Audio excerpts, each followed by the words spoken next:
Good morning, church. As always, I'm very excited to be able to bring God's word to you and to spend this time celebrating with you and to spend this time worshipping our Lord and looking at his word and being reminded of all the wonderful things that he has to say and he has to share with us. And this morning we're going to be looking at, rather than carrying on with the book of Acts, we're going to be looking at the fall of Jericho today. There are some amazing lessons to be learned from this quite short passage in the Old Testament, and I thought it would be valuable and just a blessing really to look at it.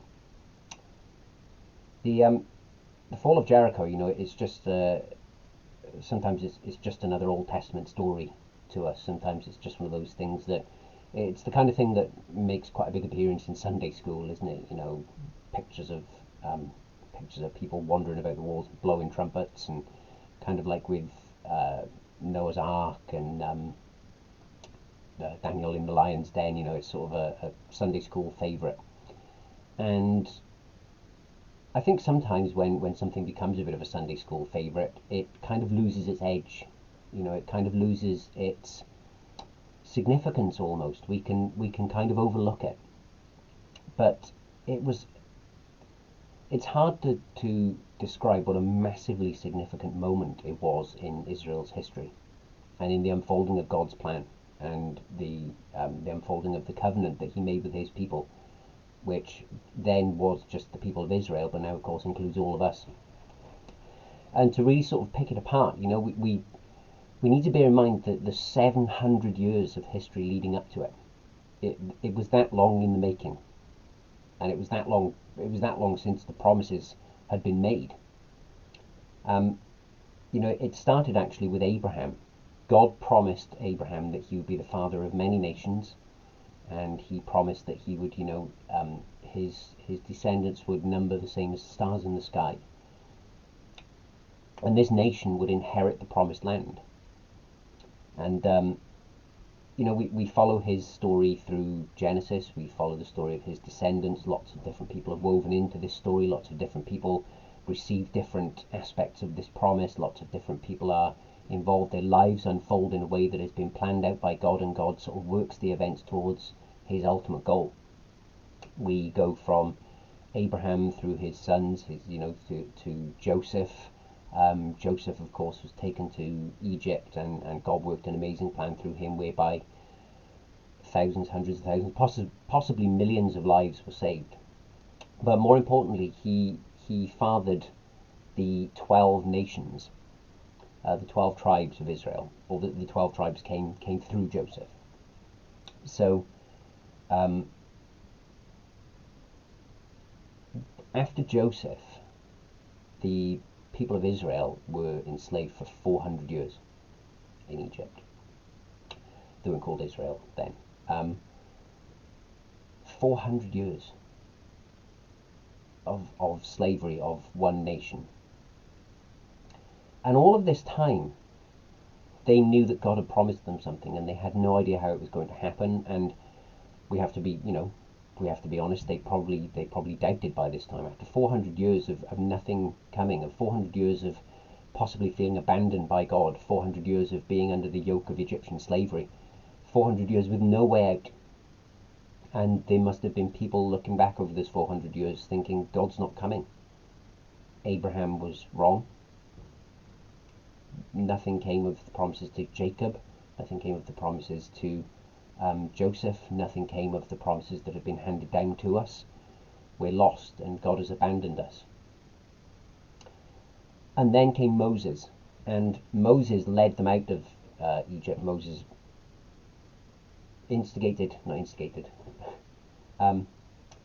brought in by God to lead his people. Moses, of course, didn't instigate it. God instigated it. But Moses led his people out of the Egyptian slavery, and they were going to the promised land. 400 years, 700 years since the promise was made to Abraham. And then Joshua, after Moses was told he wouldn't enter the promised land because of his actions, because he doubted God, and he raised up Joshua.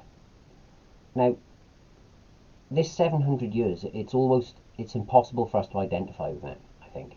Just imagine us as a people of Wales, for example, or the UK, if you're from England. Imagine a promise was made by God in the early 1300s, okay, and then the people of Wales were taken into slavery, and they remained in slavery from the time, say, of Shakespeare-ish, from when Shakespeare was born up until the late 70s, or 1980. So all that time, 1300s, God made a promise.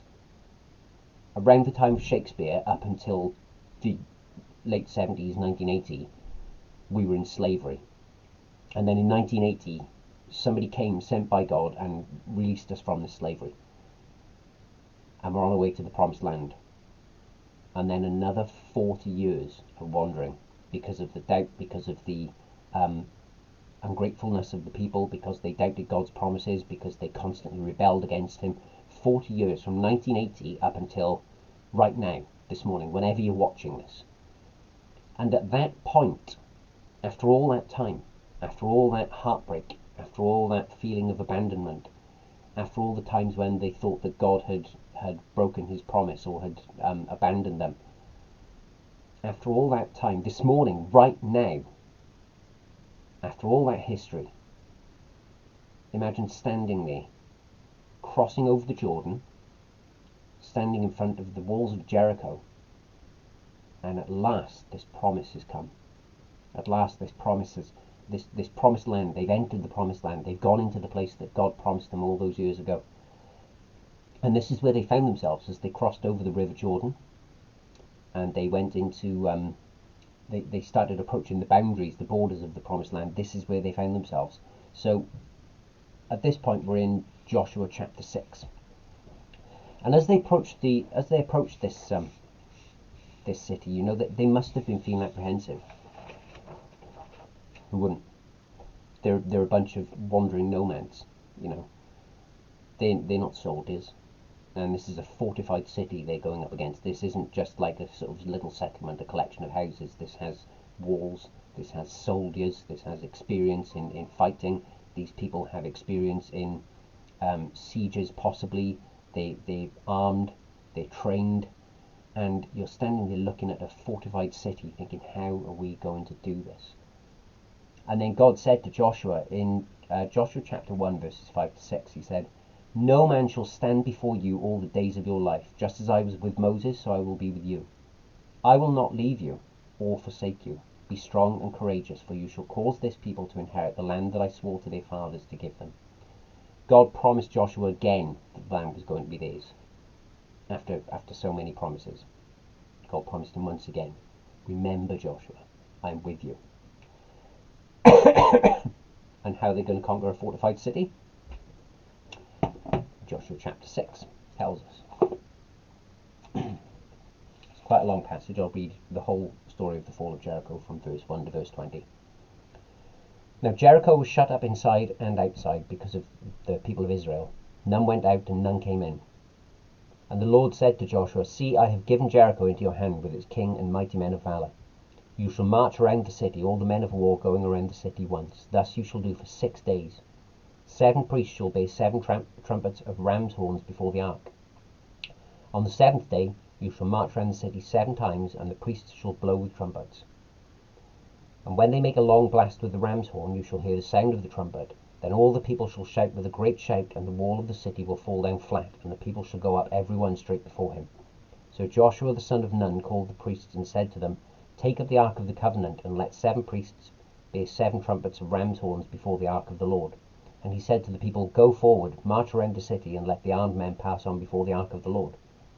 And just as Joshua had commanded the people, the 7 priests bearing the 7 trumpets of ram's horns before the Lord went forward, blowing the trumpets, with the ark of the covenant of the Lord following them.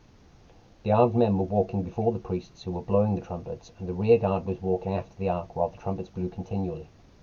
But Joshua commanded the people, "You shall not shout or make your voice heard, neither shall any word go out of your mouth until the day I tell you to shout. Then you shall shout." So he caused the ark of the Lord to circle the city, going round it once. And they came into the camp and spent the night in the camp. Then Joshua rose early in the morning, and the priests took up the ark of the Lord. And the 7 priests, bearing the 7 trumpets of ram's horns before the ark of the Lord, walked on, and they blew the trumpets continually. And the armed men were walking before them, and the rear guard was walking after the ark of the Lord, while the trumpets blew continually. And the 2nd day they marched round the city once, and returned into the camp. So they did for 6 days. On the 7th day they rose early at the dawn of day, and marched round the city in the same manner 7 times. It was only on that day that they marched round the city 7 times. And at the 7th time, when the priests had blown the trumpets, Joshua said to people, "Shout, for the Lord has given you the city. And the city and all that is within shall be devoted to the Lord for destruction. Only Rahab the prostitute and all who are with her in her house shall live, because she hid the messengers whom we sent. But you, keep yourselves from the things devoted to destruction, lest when you have devoted them, you take any of the devoted things, and make the camp of Israel a thing for destruction, and bring trouble upon it. But all silver and gold, and every vessel of bronze and iron, are holy to the Lord. They shall go into the treasury of the Lord." So the people shouted, and the trumpets were blown. As soon as the people heard the sound of the trumpet, the people shouted a great shout, and the wall fell down flat, so that the people of the city, every man, went straight up before him, and they captured the city. Without doubt, the strangest battle in military history. I don't think anything else like that has ever happened before. And it sounded more like a religious ritual than an attack, and essentially that's what it was. You know, there was going to be no scaling of the walls. There was going to be no attempt to tunnel under the walls. There was going to be no siege. There was going to be no trying to build a catapult or set fires or any of the normal methods of warfare that they might have used against a walled city. There was going to be no involvement of their effort whatsoever, which is bizarre. God had said this city is going to fall, and you're not going to do it. Earlier in the book of Joshua, we see that the people of Jericho had heard all about this coming, saying army, in a sense an army, but not really a trained army. It says in verse 1, Jericho was shut up inside and outside because of the people of Israel. After the initial fear and confusion of the people of Jericho, it must have been quite a funny sight, I suppose. All these people wandering out of the desert, tired and grubby and not particularly well armed and not very well trained and not very well organised, all getting together and performing this strange ritual of walking around the outside of the city blowing trumpets and then going home. Well, saying going home, going back to their camp. But the people of Israel would have been stirred and they would have been excited. And the reason they would have been excited was because they had with them 2 very powerful reminders, 2 very powerful symbols to remind them of the promises and the presence of God. First, they carried the Ark of the Covenant. They carried with them the Ark of the Covenant, which was central to their relationship with God. It was the focal point at that time of their relationship with God. They had the tabernacle, and within the tabernacle, there was sort of the outer courts of the tabernacle. There was an inner called the Holy Place, the Holiest of Holies it was called. And then within the Holiest of Holies, they kept the Ark of the Covenant, which was as I said, the focal point of their relationship with God. It was the way that they, it was the focus of important rituals and ceremonies. God would come down and speak to them from the top of the ark.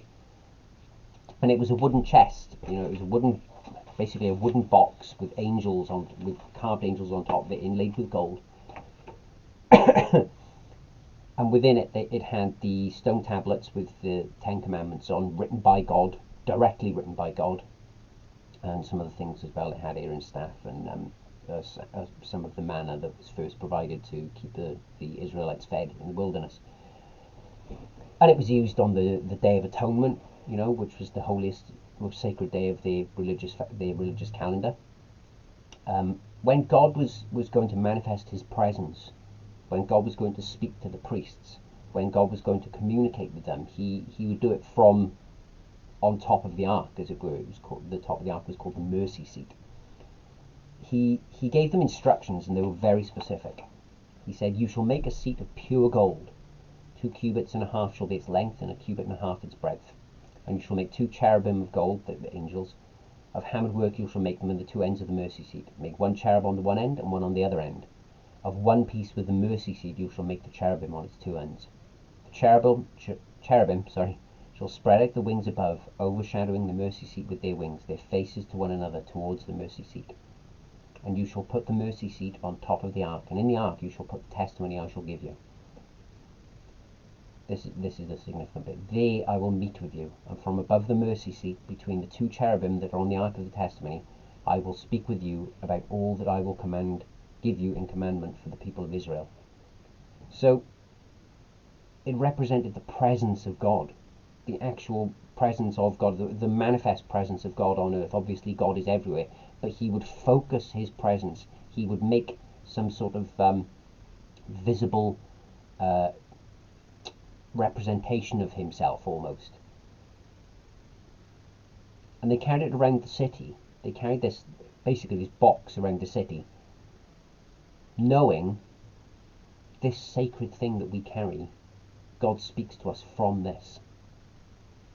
This sacred thing that we're carrying reminds us that God is with us right now. God is in our midst. God is guiding our steps. God is leading us with his promises. God is leading us with his love and his faithfulness. God is with us as he has promised. After all these years, God is with us. And as well as this, they had these trumpets that the priests were blowing on. Again, must have looked very odd to the people of Jericho. They weren't just sort of ordinary trumpets. They were something called shofar. They were made of ram's horns, and they had a very distinct sound. I mean, I've never heard one, but apparently they have a very distinct sound. And the first mention of these shofar, the first mention of a trumpet blast, as it were, in the history of Israel happened in Exodus 19. Okay, which was just before God gave Moses the Ten Commandments. So they'd been freed from slavery. They'd come out of Egypt. They'd reached Mount Sinai. Okay, and God had told Moses, he said, I'll be meeting with my people. I will be meeting with my people now. And it's a wonderfully stirring moment in Exodus 19. From verse 16 it says, on the morning of the third day there were thunders and lightnings and a thick cloud on the mountain and a very loud trumpet blast, so that all the people in the camp trembled. Then Moses brought the people out of the camp to meet God, and they took their stand at the foot of the mountain. Now Mount Sinai was wrapped in smoke, because the Lord had descended on it in fire. The smoke of it went up like smoke of a kiln, and the whole mountain trembled greatly. And as the sound of the trumpet grew louder and louder, Moses spoke, and God answered him in thunder. The Lord came down on Mount Sinai to the top of the mountain, and the Lord called Moses to the top of the mountain, and Moses went up. So imagine that. Imagine you've got Mount Sinai, you've got all the people, they've come out of Egypt, they don't know where they're going, they don't know what's happening, they don't know what God's going to do, they're frightened, lost, baffled, a bit stunned, everything that's going on. They come to Mount Sinai, and there's fire, and there's thunder, and there's lightning, and there's smoke, and the voice of God calling Moses. And during this, there are these blasts of trumpets.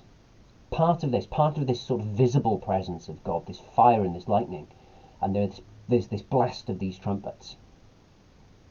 Kind of odd on the face of it.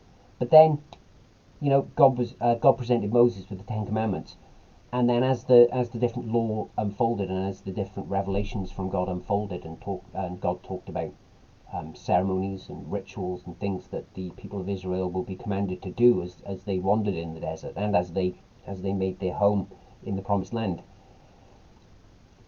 These ram's horn trumpets, these shofar, they're given quite a few mentions. For example, every 50 years there was something called the Jubilee. Okay, and the Jubilee was a time when debts would be cancelled, slaves would be freed, land would be returned to owners that had been, in a sense, bought, basically just kind of rented for a given amount of time. And this is kind of one of the many symbols of the coming work of Jesus Christ that God gave to the people of Israel, and gave it to them to do again and again and again, to get these ideas into their consciousness, to get these ideas into their minds, that God was going to do some work that they couldn't possibly imagine. And here are some ideas, and here are some concepts that I want you to learn. And one of them is this year of Jubilee. The slaves will be freed. Debt will be forgiven. The things that are taken away from you will be returned to you.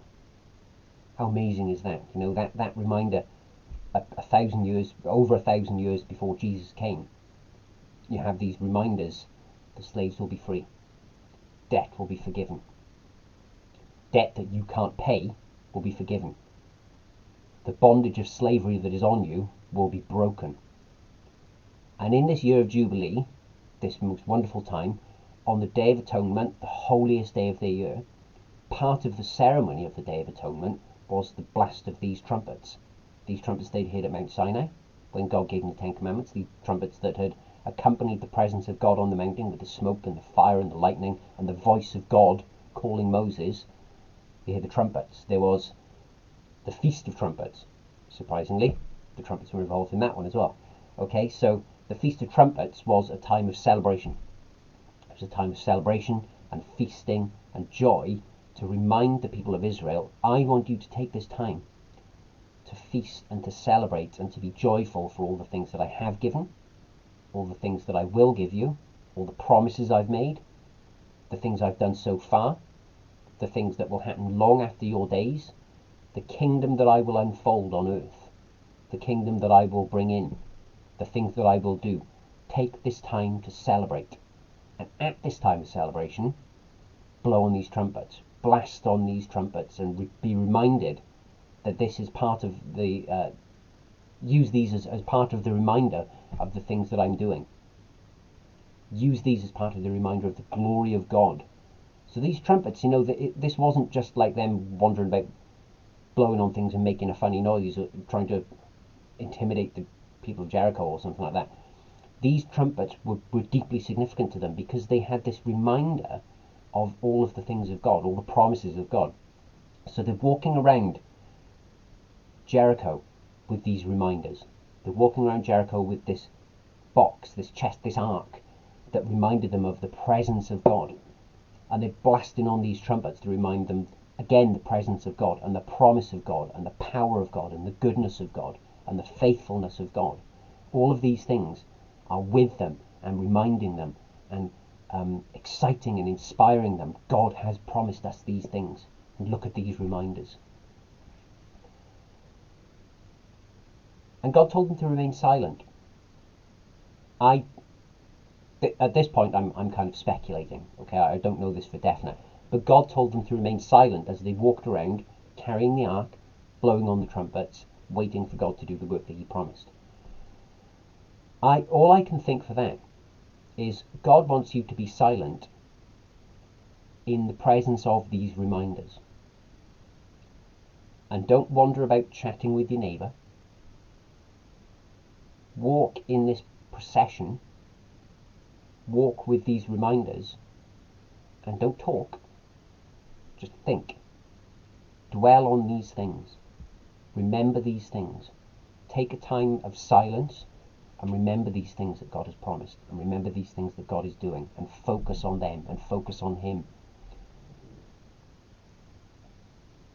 This was not a time for them to be dwelling on how they were going to overcome this obstacle. This was not a time for them to be walking around making plans about how they were going to bring these walls down.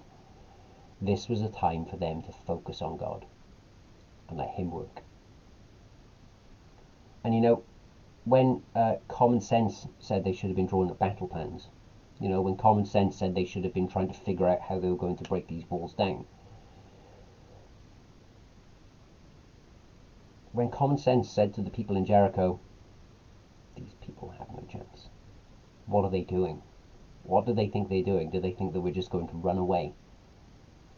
When common sense said all those things, God said, trust me. Just trust me. And I think this is one of those many stories, these many accounts in the Bible that remind us that God's ways are not our ways, as He said directly. God's plans don't always make sense to us. God's methods don't make sense to us. The way that God unfolds His promises, the way that God works, they don't make sense to us. And we need to trust Him. It's as simple as that. Faith. We need to trust God. That's what faith is. It's trusting in God. And when Paul had written to the church in Corinth, hundreds of years, over 1,000 years later, actually. He wrote in 1 Corinthians, God chose what is foolish in the world to shame the wise. God chose what is weak in the world to shame the strong. God chose what is low and despised in the world, even things that are not, to bring to nothing the things that are, so that no one might boast in the promises of God. They weren't just marching around the city, wondering what was going on. They were marching around the city alongside constant reminders of God. This wasn't their battle to win. This is God's battle to win. And when the walls came down and the inhabitants were destroyed, that mighty city, it was the first obstacle. It was the first of many obstacles between the people and what God had promised. It was just the first. And an insurmountable obstacle in their eyes. They shouldn't have won that battle. They shouldn't have been able to do that. They couldn't have done that without God. How familiar does that sound? You can't do X, Y, Z without God. You can't win this battle without God. You can't overcome everything without God. There's no way they could have overcome that city by themselves. And earlier, in verse 2, in Joshua 6 verse 2, it said, the Lord said to Joshua, see, I have given Jericho into your hand with its king and mighty men of valor. Before God told Jericho before God told Joshua what he was going to do, in the sense of what they were going to do walking around the city, before they'd been given instructions, before God had told them how he was going to bring the walls down, before he told them how they were going to win the victory or anything like that, before any of his means had been revealed, God said, I have given Jericho, not I will give Jericho. This isn't go out and have a go and maybe it'll work. This is I have given it already. There is nothing that's going to stop it. Nothing will stop what God had purposed. As with everything else, nothing will stop what God has purposed. Try as we might, try as anyone might. God had said, I have given Jericho, and there was no suggestion that God wanted them to come up with a clever plan, a clever way to do it for themselves. And the story of the Jews in the Old Testament, it's like the whole of God's plan of salvation all sort of boiled down into the first 6 books. We see elements of it coming. We see elements of all of God's plan. We see the fall of mankind, the promise of salvation, God's deliverance, him bringing the promises into effect. And as Joshua led the people into the promised land, it's like a reminder to us of the coming promise of believers entering into a relationship with God and knowing God has promised these things. We don't know how he's going to do them. We don't know how he's going to bring these things about. We don't know if we have any part to play, and if we do, what it is. But I'll tell you something, if we do have any part to play, it's going to be as servants, doing as God tells us. And there are a lot of conquests in the book of Joshua. There are a lot of battles, there are a lot of cities overcome, there are a lot of wars fought and battles fought.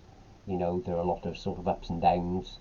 There are times when God gives the Israelites victory. There are times when they turn against, when they disobey God, and there are failures. There are times when they win battles that they should not have won, just like this. But this battle, there's more written about this battle in particular than any of the other battles. This takes up quite a large chunk of a whole chapter, this one battle, and a lot of the battles in Joshua and in the Old Testament in general, they're just kind of 2 or 3 verses. Joshua went up to the city of whatever, and they fought, and this many people died, and they overcome the city. But this I think is given so much significance because it represents the barrier that is between the people of Israel and the promise of God. It represents the initial barrier, the initial unbeatable obstacle in their eyes. This represents the thing that is holding them back. This represents the thing that was stopping them. like there's some sort of bottleneck. You try to get through it, and there's something in the way, and you don't know how you're going to move it. This represents something that was in the way of the promise of God.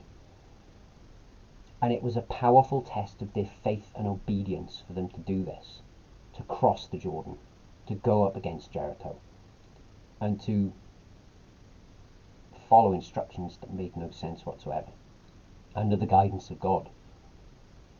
Obedience and faith. And they walked up against an unstoppable force. They walked up against an unbeatable obstacle. And God said, trust me. Just trust me. And they weren't asked to come up with a battle plan. That's what I find amazing. They weren't asked to come up with a clever plan. They weren't asked to outsmart the people of Jericho. Just trust.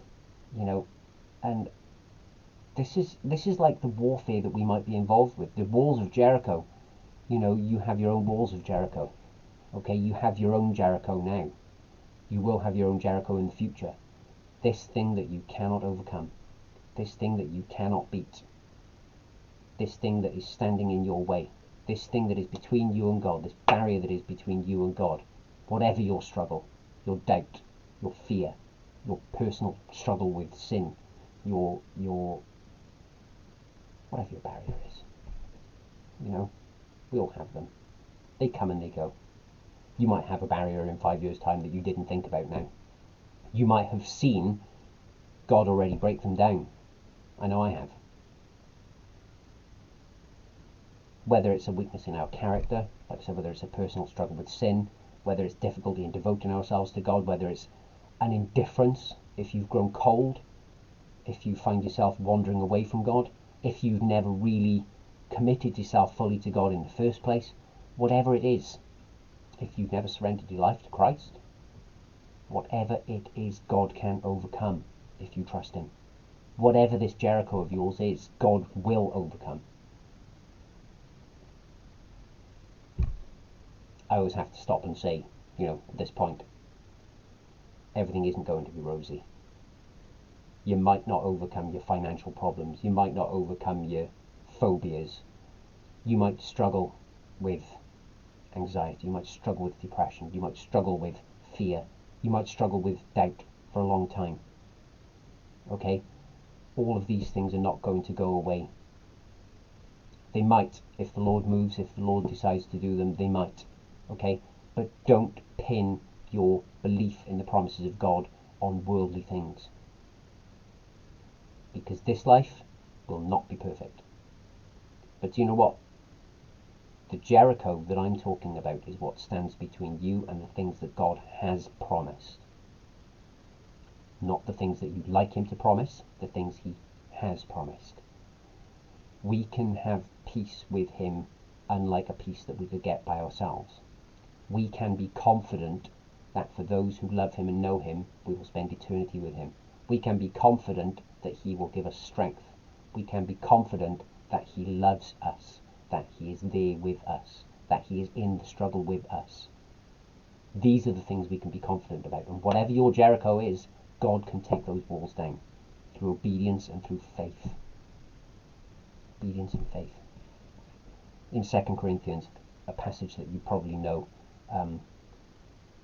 2 Corinthians 10 verse 3 to 4, Paul wrote, "For though we walk in the flesh, we are not waging war according to the flesh. For the weapons of our warfare are not of the flesh, but have divine power to destroy strongholds."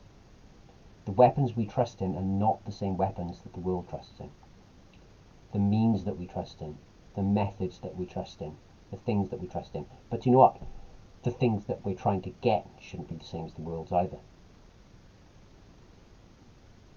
We don't try to get the same things as the world. We don't try to use the same methods as the world. And God never told us to see barriers between us and his promises and then try and overcome them by ourselves. The power of prayer, the power of faith, the power of trust, the power of obedience, the incredible power of God living within us. And again, I'm not talking about power to necessarily go out and overcome everything in the world. Okay? The power that God works in us for our salvation could only be accomplished by the blood of his Son. You know I say it a lot, but remember, always remember, God spoke and the universe came into being. He said words and stars appeared. He spoke and space and time and matter and energy and everything around us and mind and life and everything that we know, everything that surrounds us, God spoke and it came into being. But it took the death of his Son to buy our salvation. That is the power that is working within us, you know. And his instruction to walk around Jericho with the ark blowing the trumpets is a pattern for us today. And I'm not telling you to go out and get a box or a trumpet. What I'm telling you is this: praise him even when it's hard. And that is very easy for me to say. Trust him when it's hard, and I know that's easy for me to say. Lean on him, turn to him, pray to him, draw close to him, spend time in his word. Work on active obedience in your life to him and ask him for the strength to do it. We don't just necessarily sit back and not care if we have these struggles. We work with the power of God in us through his Spirit, asking him to help us, asking him to do the work, relying on him, loving him, pursuing him, spending time with him. And those walls will come down, my friends, those walls will come down. You know, if there is a battle that needs to be won, he will win it. If there is a battle that we lose, the Lord gives and the Lord takes away. Blessed be the name of the Lord. I'm not saying that's always going to be easy, but you know, we have promises from God. We have a confident expectation that he will bring those promises about. And we know that he loves those who have turned to him. We know that he loves us with an eternal and everlasting love. And I pray that you will just remember that if there are barriers to come down, give them to him. Give them to him and trust in him. And he will do them. He will do it. He will bring them down. So just pray that this blesses and encourages you. And I'll just close with a word of prayer. Lord God, I pray that you would help us to trust you, Lord, in difficult times. Lord, I pray that you would help us to remember that the victory that you have assured us, the promises that you've given us, the things that you have said you will accomplish, nothing can stop them. Nothing can stand in the way. And Lord, if we lose battles on this earth, we know that ultimately the war is won by you. So Lord, just fill us with a sense of peace in knowing this. Fill us, Lord, with a sense of joy and gratitude, knowing, Lord, that ultimately we will be with you. And things of this world will pass away, and the struggles of this life will be gone. And the wonderful joys and blessings that you've given us on this earth, Lord, we thank you so much, but we also thank you that we know greater blessings are to come. So Lord, I pray that you would strengthen us. I pray that you would carry us. I pray that you would give each of us a greater and greater love for you and desire for you and satisfaction in knowing you, and greater sense of peace that we know we can find in you. And I pray all of this in the name of your wonderful and precious Son, the Lord Jesus Christ.